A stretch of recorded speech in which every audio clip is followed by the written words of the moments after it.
Hello friend. आज हम 67वीं BPSC के लिए कुछ महत्वपूर्ण ऑब्जेक्टिव क्वेश्चन को देखेंगे जो एग्ज़ाम के दृष्टिकोण से काफ़ी महत्वपूर्ण है और बहुत बार एग्ज़ाम में पूछे भी गए हैं बहुत सारे परीक्षाओं में। पहला क्वेश्चन है, निकट दृष्टि दोष में किस लेंस का चश्मा प्रयोग होता है? ए अवतल लेंस, बी उत्तल लेंस, सी समतल लेंस और डी बेलनाकार लेंस। तो निकट दृष्टि दोष में अवतल लेंस का चश्मा का प्रयोग होता है। Option A is right answer. और दूर दृष्टि दोष में उत्तल लेंस होता है। दोनों एग्जाम में पूछे जाते हैं।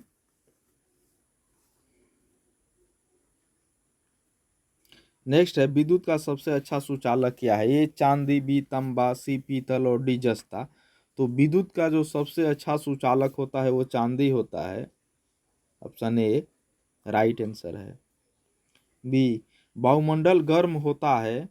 ए चालन विधि से, बी संवहन विधि से, सी विकिरण विधि से और डी इनमें से कोई नहीं। तो वो संवहन विधि से वायुमंडल गर्म होता है। ऑप्शन बी राइट आंसर है। नेक्स्ट है, पुष्पों का अध्ययन कहलाता है? ए एंथोलॉजी, बी पोलिनोलॉजी, सी एग्रेस्टोलॉजी और डी फिनोलॉजी। तो जो पुष्प का अध्ययन होता है यानी फूल का, वो एंथोलॉजी में होता है। Option A. ब्रह्मांड में न्यूनतम संभव ताप है?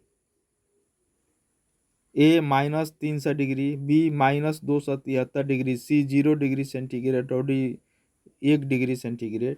तो इसका ऑप्शन बी होगा -273 डिग्री न्यूनतम संभव ताप है। नेक्स्ट है, कैमरे में किस प्रकार की लेंस का उपयोग होता है? ए उत्तल, बी अवतल, सी वर्तुलाकार, डी समान मोटाई का। तो कैमरे में उत्तल लेंस का प्रयोग होता है। ऑप्शन ए इसका राइट आंसर है। नेक्स्ट है, यदि वायुमंडल न होता तो दिन की अवधि?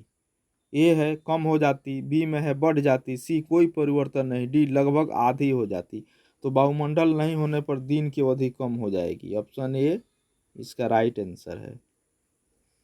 नेक्स्ट है, किस मुगल शासक ने तंबाकू पर प्रतिबंध लगाया था? ए अकबर, बी जहांगीर, सी शाहजहां और डी बाबर।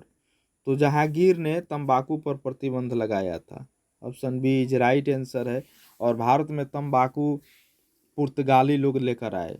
जब भारत में पुर्तगाली आए तभी तंबाकू आया। और पुर्तगाली आप जानते हैं 1498 में वास्को डी गामा ने ही भारत का खोज किया था। वो केरल के कालीकट बंदरगाह पर आया था और वहाँ के शासक जिसकी उपाधि जमोरिन थी उसने स्वागत किया था। ये भी क्वेश्चन आते हैं।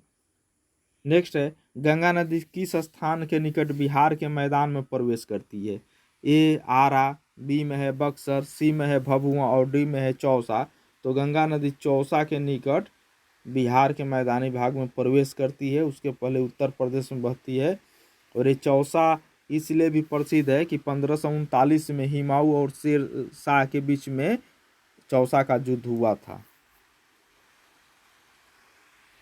नेक्स्ट है, बिहार में कहाँ विक्रमशिला गंगा डॉल्फिन अभयारण्य स्थित है? ए पटना, बी भागलपुर, सी राजगीर और डी कटिहार। तो ये भागलपुर में है और भारत का पहला डॉल्फिन अभयारण्य है भागलपुर में है। और डॉल्फिन रिसर्च सेंटर वो पटना में बना है, पटना कॉलेज के पास ही बना है, उसी में है, पटना कॉलेज में बना है। वो रिसर्च सेंटर है लेकिन अभयारण्य है तो भागलपुर में है। नेक्स्ट है, बिहार के किस विद्वान को मैथिल कोकिल कहा जाता था? ए फणीश्वर नाथ रेणु, बी भिखारी ठाकुर, सी विद्यापति और डी मंडन मिश्र। तो विद्यापति को बिहार मैथिली कोकिल कहा जाता है। Option C is right answer. और ये भी क्वेश्चन पूछ लिया जाता है कि किसके दरबार में थे? तो सीवी सिंह के दरबार में थे विद्यापति, जिनको फिरोज शाह तुगलक हरा दिया था वो जब बंगाल से वापस लौट रहा था उसी समय। नेक्स्ट है, बिहार का पहला हिंदी समाचार पत्र था? ए बिहार बंधु, बी बिहारी, सी बिहार न्यूज और डी हिंद बिहारी। तो बिहार का पहला हिंदी समाचार पत्र बिहार बंधु था। ऑप्शन ए राइट है। बिहार की कौन सी भाषा 8वीं अनुसूची में शामिल है? ए मैथिली, बी भोजपुरी, सी अंगिका और डी मगही। तो बिहार की 8वीं अनुसूची में जो शामिल भाषा है वो है मैथिली, ऑप्शन ए। और ये 92वां संविधान संशोधन 92 संविधान जो अमेंडमेंट हुआ था उसी में 4 भाषा शामिल हुई थी, संथाली, बोडो, डोगरी और मैथिली, उसी में ये शामिल हुआ था। और 8वीं अनुसूची में टोटल 22 भाषा है। नेक्स्ट है, प्रभावती देवी किस क्षेत्र की स्वतंत्रता सेनानी थी? ए चंपारण, बी पटना, सी भागलपुर और डी शाहाबाद। तो ये पटना क्षेत्र से थी। और ये जयप्रकाश नारायण जो थे, लोकनायक जयप्रकाश नारायण, उनकी पत्नी थी।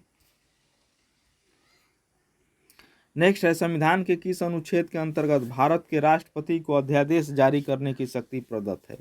ए अनुच्छेद 360, बी अनुच्छेद 123, डी अनुच्छेद 200 और डी में है अनुच्छेद 356। तो राष्ट्रपति को अध्यादेश जारी करने की शक्ति है वो अनुच्छेद 123 के अंतर्गत है।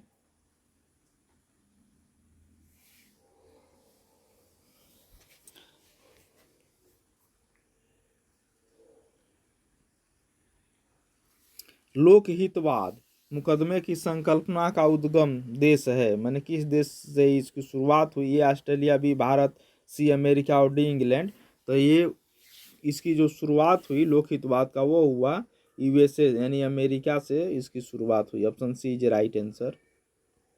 नेक्स्ट है, स्वतंत्र भारत में पहली बार आर्थिक आधार पर आरक्षण की व्यवस्था किस संविधान संशोधन द्वारा की गई?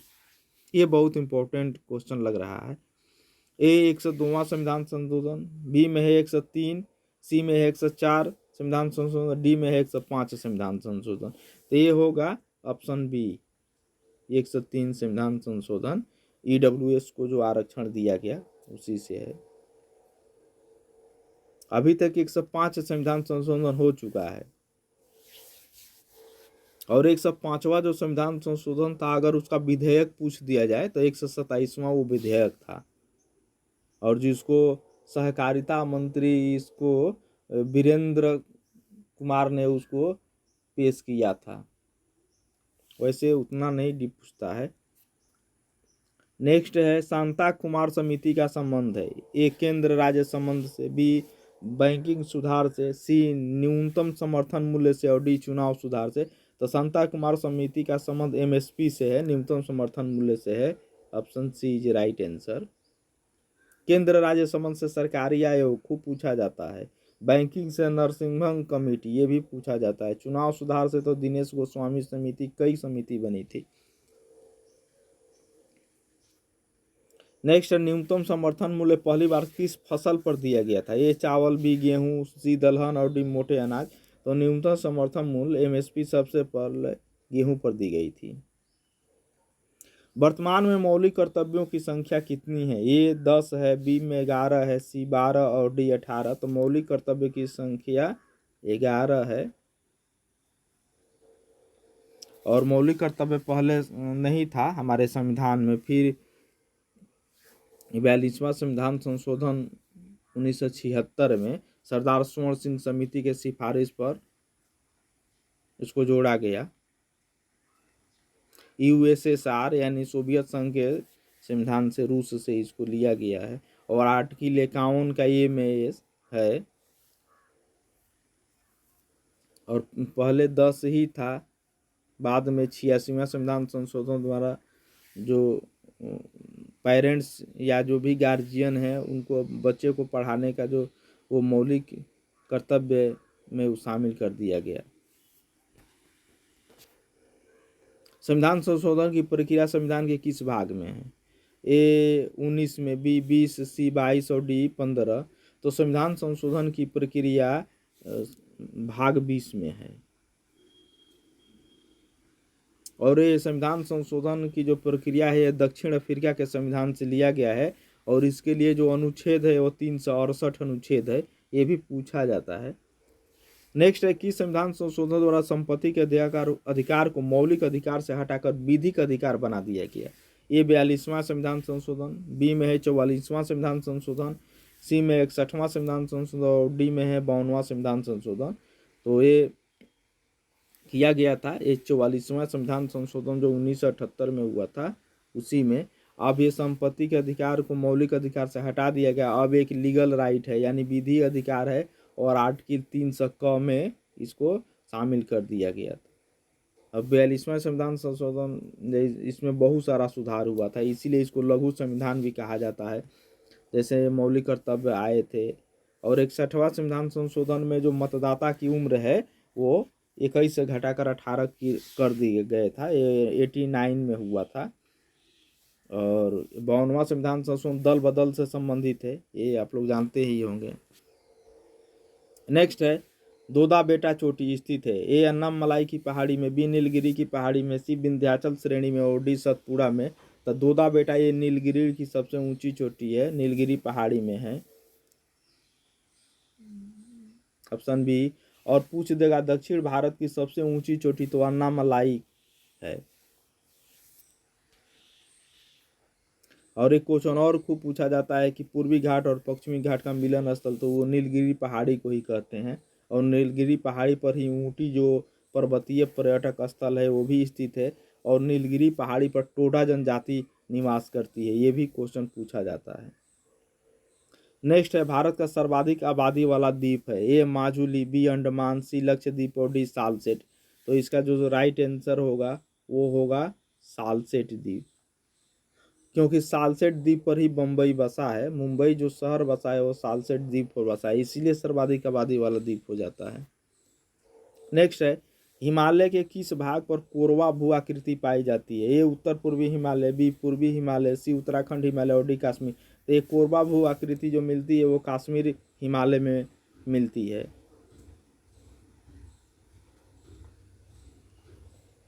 नेक्स्ट है विश्व की दूसरी सबसे ऊंची चोटी कौन है, ए एवरेस्ट, बी गार्डविन आस्टीन जिसको K2 भी बोला जाता है, सी नंदा देवी और डी इनमें से कोई नहीं। तो विश्व की सबसे ऊंची चोटी है वो गार्डविन आस्टीन है, जो ये भारत की भी सबसे ऊंची चोटी है, 8611 मीटर इसकी ऊंचाई है। और एवरेस्ट विश्व की सबसे ऊंची चोटी है, ये महान हिमालय में है और ये नेपाल में है, और इसकी ऊंचाई 8848 मीटर है। लेकिन भारत का है तो गार्डविन आस्टीन है, K2। ये भी क्वेश्चन पूछा जाता है कि जो K2 है वो कहाँ स्थित है, तो ये है ना, ये काराकोरम श्रेणी में है, और नंदा देवी उत्तराखंड में है, वो तीसरी ऊंची है। और नेक्स्ट है निम्न में कौन सी झील लवण युक्त है, ए डल झील, बी बुलर झील, सी पैंगोंग झील और डी उपयुक्त सभी, या ई में है दो या दो से अधिक। तो कौन सी झील लवण युक्त है, तो पैंगोंग जो झील है जो सियाचिन के तरफ है, ये है लवण युक्त झील। बाकी ये सब फ्रेश वाटर की झील है, मीठे पानी की झील है, ये सब कश्मीर लद्दाख में है, डल बुलर सब कश्मीर में है। तो इसका राइट आंसर हो जाएगा पैंगोंग। नेक्स्ट है कौन सी जनजाति ऋतु पर वास करती है, ए गोंड, बी भील, सी भोटिया और टी टोडा। तो भोटिया जनजाति में ऋतु पर वास होता है, ऑप्शन सी। और भारत की सबसे बड़ी जनजाति है वो भील है। नेक्स्ट है किस मुगल बादशाह को घृणित कायर कहा जाता है, ए में है मोहम्मद शाह रंगीला, बी में है फारुखसियर, सी में है जहांदार शाह और डी में है बहादुर शाह प्रथम। तो घृणित कायर फारुखसियर को कहा जाता है, option B is right answer. ये फारुखसियर को कहा जाता है घृणित कायर, और ये फारुखसियर का राज्याभिषेक पटना में भी हुआ था।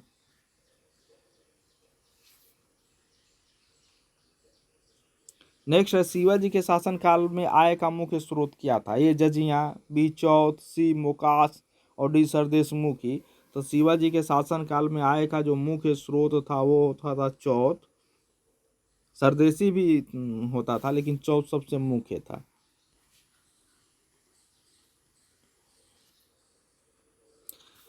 ये अवध का अंतिम नवाब कौन था? ए आसुफउद्दौला, बी शुजाउद्दौला, सी वजीर अली और डी वाजिद अली शाह। तो अवध का जो अंतिम नवाब था वो वाजिद अली शाह था। और डलहौजी ने अवध को कुशासन का आरोप लगा के हड़प लिया था। अवध अंग्रेजों के लिए दुधारू गाय भी था। नेक्स्ट क्वेश्चन है, मोडी लिपि का प्रयोग किसके विलेखों में किया जाता था? ए बाडेयरों के, बी जोमोरिनों के, सी होयसलों के और डी मराठों के। तो मोडी लिपि मराठों में होता था, मराठों के विलेखों में मोडी लिपि है। किस गवर्नर ने पिंडारियों का दमन किया था? Lord Minto, Lord Hastings, Sir George Barlow और लॉर्ड वेलेस्ली। तो ये लॉर्ड हेस्टिंग्स होगा। इन्होंने एक बहुत बड़ी सेना बनाई थी पिंडारियों के दमन करने के लिए। कर्नल स्लीमैन का भी नाम आता है। और चीतू करीम खान, ये जो पिंडारू नेता थे, वासिल मोहम्मद। तो दो की दर्दनाक मौत हुई और तीसरा को गोरखपुर के ग्वासपुर में एक जमींदारी दे दी गई थी। और पिंडारियों को न मराठों का शिकारी कुत्ता भी कहा जाता था। और मराठों ने इसको एक सुनहला झंडा भी दिया था। ये लूट मार करते थे। भारतीय राष्ट्रीय कांग्रेस का एकमात्र अधिवेशन जिसकी अध्यक्षता महात्मा गांधी ने किया था? ए इलाहाबाद अधिवेशन 1921, बी गया अधिवेशन 1922, सी बेलगांव अधिवेशन 1924 और डी कराची अधिवेशन 1931। तो गांधी जी एकमात्र अध्यक्षता किए हैं, एक ही बार वो अध्यक्ष बने हैं, वो बेलगांव अधिवेशन है, कर्नाटक में है। ऑप्शन सी 1924 में हुआ था। और एक क्वेश्चन पूछ दे कि गांधी ने पहली बार किस कांग्रेस का अधिवेशन में भाग लिया था? तो 1901 में भाग लिए थे।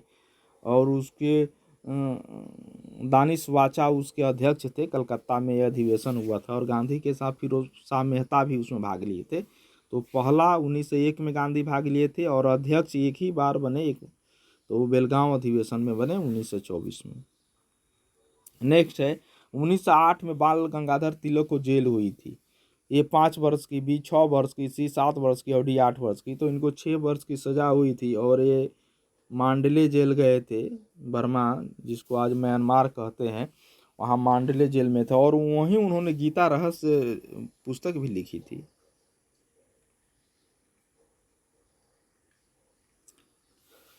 नेक्स्ट है, बंगाल में ब्रिटेन की वस्तुओं के बहिष्कार का सुझाव सर्वप्रथम किसने दिया था? ए अरविंद घोष ने, बी कृष्ण कुमार मित्र ने, सी मोतीलाल घोष ने और डी सतीश चंद्र मुखर्जी ने। तो ये स्वदेशी और बहिष्कार आंदोलन जब बंगाल विभाजन के बाद शुरू हुआ था तो ये सबसे पहले सुझाव कृष्ण कुमार मित्र ने दिया था। ऑप्शन बी है वही राइट आंसर है इसका। ओके फ्रेंड, ये लास्ट क्वेश्चन था। फिर मिलते हैं किसी नेक्स्ट वीडियो में और इम्पोर्टेंट क्वेश्चन के साथ। तब तक आप लोग अच्छा से तैयारी करिए। ओके।